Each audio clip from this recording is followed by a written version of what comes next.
11ই March 2011। গোটা বিশ্বের কাছে যেখানে দিনটা সাধারণ শুক্রবার, কিন্তু জাপানের জন্য ওই দিনটা এক ভয়ানক দিন হয়ে ওঠে। আর এটা কেবল শুরু।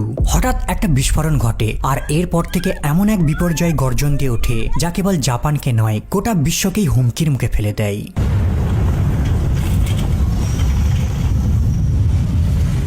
9ই মার্চ 2011। দুর্ঘটনার 2 দিন আগে প্রথম ওয়ার্নিং সাইনের আভাস পাওয়া যায়। সকাল 11:45 9.2 মাত্রায় ভূমিকম্প জাপানের সানরিও উপকূলে আঘাত হানে। বিল্ডিং, রোড, অফিস সবকিছুই কাঁপতে শুরু করে। এই ভূমিকম্পটা খুবই পাওয়ারফুল ছিল, কিন্তু জাপানিদের কাছে নর্মাল, কারণ এই দেশটা প্রতি মাসে 85 বার ভূমিকম্পকে ফিল করে থাকে। কিন্তু সেদিনের ভূমিকম্পটা ছিল জাপানিদের জন্য একটি ওয়ার্নিং সিগন্যাল।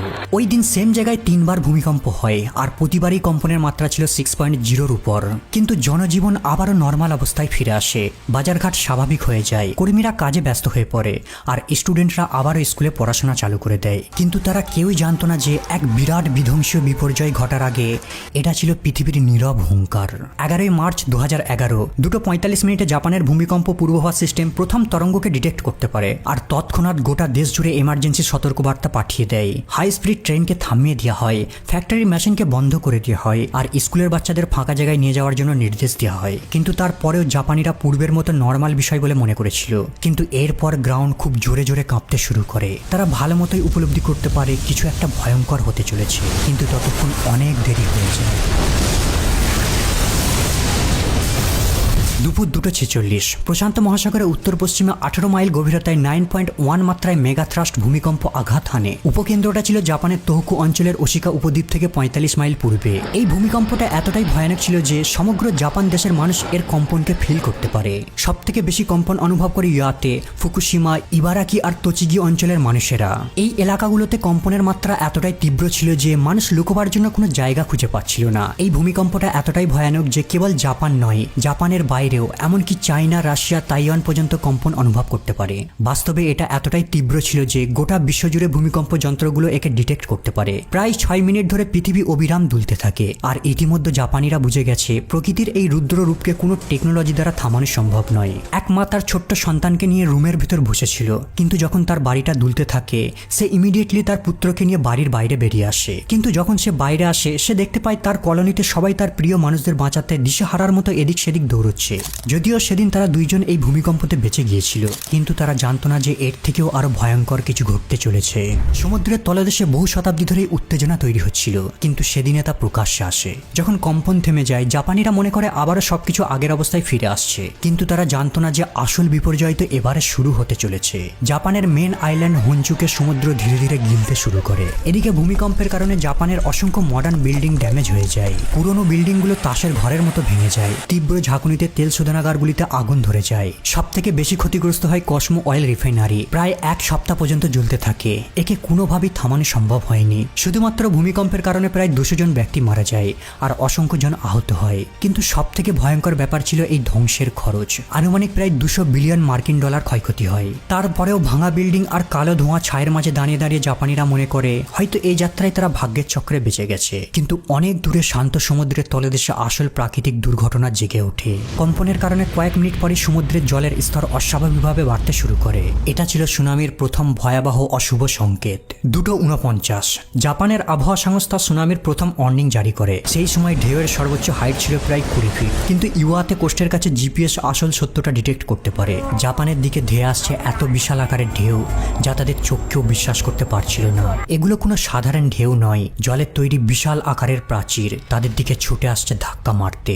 জাপানের আবহাওয়া সংস্থা আবারও ওয়ার্নিং জারি করে। মিয়াগির দিকে 33 ফিট হাইটের ঢেউ আর ইওয়াতে ফুকুশিমার দিকে 25 ফিট হাইটের ঢেউ ছুটে আসছে। 3:21, 26 ফুট হাইটের ঢেউ ইওয়াতে অঞ্চলের শহর মায়াকোতে ধাক্কা মারে। এই শহরটা ভূমিকম্পের কেন্দ্রস্থলের সব থেকে কাছের শহর। এরপরে আঘাত হানে সানরিকুতে। কিন্তু এখানে একটি অবাক করার ব্যাপার রয়েছে। সানরিকু ডিস্ট্রিক্ট ইতিমধ্যে 2 বার সুনামির ধ্বংসের শিকার হয়েছিল, 1933 আর 1960 সালে। আর এই বেদনাদায়ক অভিজ্ঞতা থেকে শিক্ষা পেয়ে জাপানের সরকার ভবিষ্যতের কথা মাথায় রেখে কোস্টাল এরিয়ার চতুর্পাশে প্রোটেক্টিভ সি ওয়াল বিল্ড করে, তাই এই অঞ্চলের জনগণ মনে করেছিল তাদের চিন্তার কোনো কারণ নেই। কিন্তু সেদিনের ঢেউ এতটাই হাই ছিল যে এই সি প্রোটেক্টিভ ওয়ালটা একটা তুচ্ছ জিনিস। সমুদ্র কল্পনার চেয়েও দ্রুত গতিতে তার দিকে আগিয়ে আসছে আর তার সামনের এলাকাগুলোকে রাক্ষসের মতো গ্রাস করে যাচ্ছে। মানুষ 2 তলা থেকে 3 তলা ফ্লোরে উঠে পড়ে আর তারা ভাবে হয়তো এবারে জলের লেয়ার কমে যাবে, কিন্তু তারা খুব দ্রুত উপলব্ধি করতে পারে 5 তলা থেকে 6 তলা হাইটে উঠলেও তারা হয়তো বাঁচতে পারবে না। 3:22 মিনিট। কোস্টাল এরিয়ার যতগুলো অঞ্চল রয়েছে, আওয়ামরি থেকে চিবা অঞ্চল পর্যন্ত, সবাই জলের নিচে চাপা পড়ে যায়। জলের ফোর্স বিশাল বিশাল অট্টালিকা, বন্দর, রোড, ব্রিজ সমস্ত কিছুকে ধ্বংস করে ফেলে। বড় বড় কন্টেনার শিপ ঢেউয়ের সাথে শহরে চলে আসে আর এগুলো হাই রাইজ বিল্ডিং এর সাথে ধাক্কা লেগে টিনের মতো দুমড়ে মুচড়ে যায়। এয়ারপোর্টের প্লেনগুলো কাগজের নৌকার মতো ভেসে বেড়াতে থাকে। কিছু কিছু জায়গায় ঢেউয়ের হাইট প্রায় 5 তলা বিল্ডিং এর সমান ছিল, আবার কিছু কিছু জায়গায় ঢেউয়ের হাইট প্রায় 130 ফিট উঁচু ছিল, মানে 12 থেকে 13 তলা বিল্ডিং এর সমান হাইট। এর অর্থ তাদের কাছে লুকোবার মতো আর কোনো জায়গা বেঁচে নেই। 3:25 মিনিট। জাপানের পূর্ব উপকূলের 420 মাইল বিস্তৃত এলাকা ধ্বংসস্তূপের পরিণত হয়ে যায়। হোকাইডো থেকে ইবারাকি সমস্ত এলাকা সুনামির ধাক্কায় মাটির সাথে মিশে যায়। মিয়াগি অঞ্চলের নবিরু স্কুল বিল্ডিং এ টিচার স্টুডেন্ট মিলিয়ে 200 জন আশ্রয় নিয়েছিল। এরা ভূমিকম্পের সময় থেকে সেখানে ছিল। তারা মনে করেছিল হয়তো ভূমিকম্প থেমে গেছে, কিন্তু সমুদ্র যে নির্দয় আক্রমণের প্রস্তুতি নিচ্ছিল সেই বিষয়ে তাদের কোনো ধারণা ছিল না। হঠাৎ সুনামি তাদের স্কুলে নির্মমভাবে আঘাত হানে আর সমস্ত স্টুডেন্ট টিচারদের ধ্বংসস্তূপের সাথে ভাসিয়ে নিয়ে যায়। তাদের ইংলিশ টিচার ডেভিড শাম জীবনের সাথে লড়াই করে যতটা সম্ভব তাদের বাঁচানোর চেষ্টা করে, কিন্তু তারপরেও 108 জন স্টুডেন্ট মারা যায়। কিন্তু যারা এই সুনামির ধাক্কা থেকে বেঁচে গিয়েছিল, আবারও তাদের জন্য এক ভয়ানক স্ট্রাগল শুরু হয়। প্রায় 30 মিনিট সমুদ্রের বড় বড় ঢেউয়ের আঘাতের পর জল আবারও পুল ব্যাক করতে শুরু করে আর ফিরে যাওয়া জল সেম শক্তির সাথে ধ্বংসাবশেষ, যানবাহন, বাড়ি গাড়ি সমস্ত কিছুকে সমুদ্রের দিকে টানতে থাকে। অনেকে যারা ছাদের মাথায় ছিল অথবা উঁচু কোনো জায়গাকে আঁকড়ে ধরে বসেছিল, তারা প্রবল স্রোতের সাথে সমুদ্রে ভেসে যায়। আর যারা সব থেকে উঁচু গ্রাউন্ডে আশ্রয় নিয়েছিল, তারা কেবল অসহায়ের মতো তার প্রতিবেশীদের ভেসে যেতে দেখে। ইচ্ছা থাকলেও তারা কোনোভাবে সাহায্য করতে পারবে না। সুনামির শেষে যখন রেস্কিউ টিম আসে, তারা দেখে পুরো শহর, গ্রাম ধ্বংসস্তূপে চাপা পড়ে গেছে।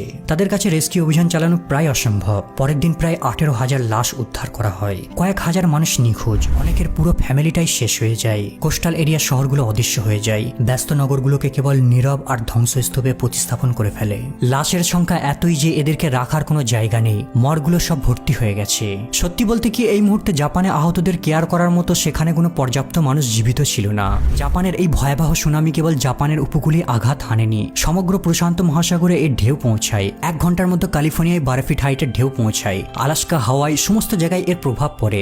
বন্দরকে ধ্বংস করে দেয়। প্রায় 25 থেকে 30 মিলিয়ন ক্ষতি হয়ে যায়। 18 ঘন্টা পর সুনামি এমনকি আন্টার্কটিকাতেও পৌঁছে যায়। 4 ফিট হাইটের উঁচু ঢেউ বরফের কিছু অংশকে ভেঙে দেয়। যখন জাপানের এক্সপার্টরা এই দুর্যোগের আকারকে বোঝার চেষ্টা করছিল, তারা আবারও এক মারাত্মক দুর্ঘটনার শিকার হতে চলেছে। জাপানের ফুকুশিমায় রয়েছে ফুকুশিমা ডাইচি নিউক্লিয়ার পাওয়ার প্লান্ট। এই পাওয়ার প্লান্টের কাছে 19 ফিট হাইটের সি ওয়াল লাগানো রয়েছে, যাতে সুনামির আক্রমণ থেকে বাঁচতে পারবে। কিন্তু সেদিনের সুনামির হাইট ছিল অনেক হাই আর এটা সোজা গিয়ে পাওয়ার প্লান্টে হিট করে। জেনারেটর ধ্বংস হয়ে যায় আর সব পাওয়ারকে বিচ্ছিন্ন করে দেয়। কুলিং সিস্টেমও বন্ধ হয়ে যায়। এর ফলে পরমাণু চুল্লিগুলো দ্রুত উত্তপ্ত হতে শুরু করে। তেজস্ক্রিয় ঝুঁকি এড়াতে জাপান সরকার বিদ্যুৎ কেন্দ্রের চারপাশে প্রথমে 3 কিলোমিটার, পরে 10 এবং সবশেষে 20 কিলোমিটার ব্যাসার্ধের একটি এক্সক্লুশন জোন বা নিষিদ্ধ এলাকা ঘোষণা করে। প্রায় 2 লাখ মানুষ তাদের সবকিছু ছেড়ে ওই এলাকা থেকে অন্যত্রে সরে যেতে বাধ্য হয়। এদের অনেকেই আর কখনো নিজের বাড়িতে ফিরে আসতে পারেননি। টেনশন আর তাড়াহুড়োতে অনেকে অসুস্থ হয়ে পড়ে। এদিকে রাতের মধ্যে চুল্লির তাপমাত্রা ডেঞ্জারাস লেভেলে পৌঁছে যায়। চুল্লির ভিতরের অনেক অংশ গলতে শুরু করে। 12 মার্চ 2011 3:38 এক প্রচন্ড হাইড্রোজেন বিস্ফোরণে প্রথম পরমাণু চুল্লির ছাদ ভেঙে যায়, কিন্তু এরপর পরিস্থিতি আরো খারাপ হতে থাকে। 14 মার্চ সকাল 11:01 দ্বিতীয় চুল্লিটি এক্সপ্লোড হয় আর এটা প্রথমটার থেকেও আরো বেশি শক্তিশালী ছিল। আর সেই সাথে আরো একটি চুল্লি গলতে শুরু করে আর রেডিয়েশন ছড়াতে শুরু হয়। 15 মার্চ দ্বিতীয় চুল্লিটা বিপুল পরিমাণে তেজস্ক্রিয় গ্যাস রিলিজ করতে শুরু করে আর 4 নম্বর চুল্লিতে আগুন ধরে যায়। ফুকুশিমা এখন পারমাণবিক বিপর্যয়ের সবথেকে ভয়ঙ্কর রূপ দেখতে চলেছে। এটা এতটাই ভয়ানক যে চেরনোবিল বিপর্যয়ের থেকেও আরো বেশি ভয়ানক। কিন্তু এরপর কিছু ব্যক্তি সামনে আসে। এদের সংখ্যা ছিল 50 জন। এরা ছিল সাধারণ কর্মচারী আর এরা মৃত্যুকে বাজি রেখে সিদ্ধান্ত নেয় চুল্লিগুলোকে ঠান্ডা করবে আর মেলডাউন হওয়াকে স্টপ করবে। এই দলটা টানা 1 মাস ধরে জীবনের ঝুঁকি নিয়ে পরিস্থিতিকে নিয়ন্ত্রণে আনার চেষ্টা চালিয়ে যায়। চুল্লিগুলোকে ঠান্ডা করতে লক্ষ লক্ষ গ্যালন সমুদ্রে জল ঢালা হয়। ফাইনালি 20 মার্চ 50 জন হিরোর প্রাণপণ চেষ্টায় এই পাওয়ার প্লান্টটাকে আংশিকভাবে পুনরুদ্ধার করা গেছে। যদি ফুকুশিমা পাওয়ার প্লান্টকে নিয়ন্ত্রণে না আনা যেত, তাহলে আজ জাপান, সেই সাথে সাথে তার প্রতিবেশী দেশগুলোর চিত্র অন্যরকম লাগতো।